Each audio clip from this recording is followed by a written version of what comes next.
72 సంవత్సరాల తర్వాత కొంచెం డౌన్ చేయండి ఆ కెమెరా మొత్తం షాడో ఒకే దేశంలో ఒకే చట్టం ప్రాంతంలో 370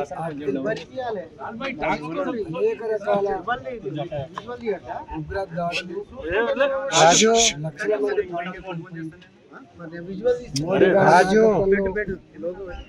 370 ఆర్టికల్ రద్దు చేయబడి జమ్మూ అండ్ కాశ్మీర్ ముమ్మాటికి భారత్లో భాగమేనని కన్నెత్తి చూడడానికి వీలేదని చెప్పి హెచ్చరిక చేసిన నాయకుడు మోడీ గారు గత కొన్ని సంవత్సరాలుగా స్వేచ్ఛ స్వతంత్రం అన్నిటికీ మిక్కిలి స్విట్జర్లాండ్ లాంటి ప్రాంతం కాబట్టి ప్రపంచంలో అతి సుందరమైన గొప్ప ప్రకృతి సంపదతో ప్రాంతంలో భారతదేశ వ్యాప్తంగా ఇప్పుడిప్పుడే అక్కడ టూరిస్టులు పోవడం, అక్కడ భారత ప్రజానికం గర్వపడడం చూస్తూ ఉంటే దాన్ని ఓర్చుకోలేని టెర్రరిస్టులు, దేశ విద్రోహులు ఇవాళ అక్కడ రక్తపాతాన్ని చెల్లించారు.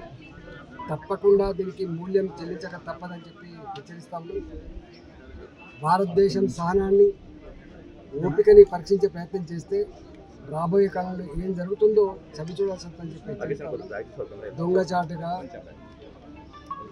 మన మిలిటరీ దుస్తులలో వచ్చి పాకిస్తాన్ ప్రేరేపిత ఉగ్రవాదులు దొంగచాటుగా వచ్చి మన పౌరుల ప్రాణాలు తీసిందో దానికి తప్పకుండా మూల్యం చెల్లిస్తామని చెప్పి హెచ్చరిస్తాము.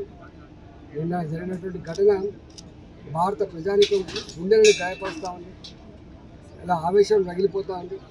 తప్పకుండా భారత జాతి సందర్భంగా వాళ్ళకు పూర్తిగా నివాళులర్పిస్తూ వాళ్ళు చిందించిన రక్తం వృధా పోదని చెప్పి భావిస్తూ భారతీయ జనతా పార్టీ కేంద్ర ప్రభుత్వం దీన్ని తప్పకుండా ఎదుర్కొని తింటుందని చెప్పి తెలియజేస్తాం.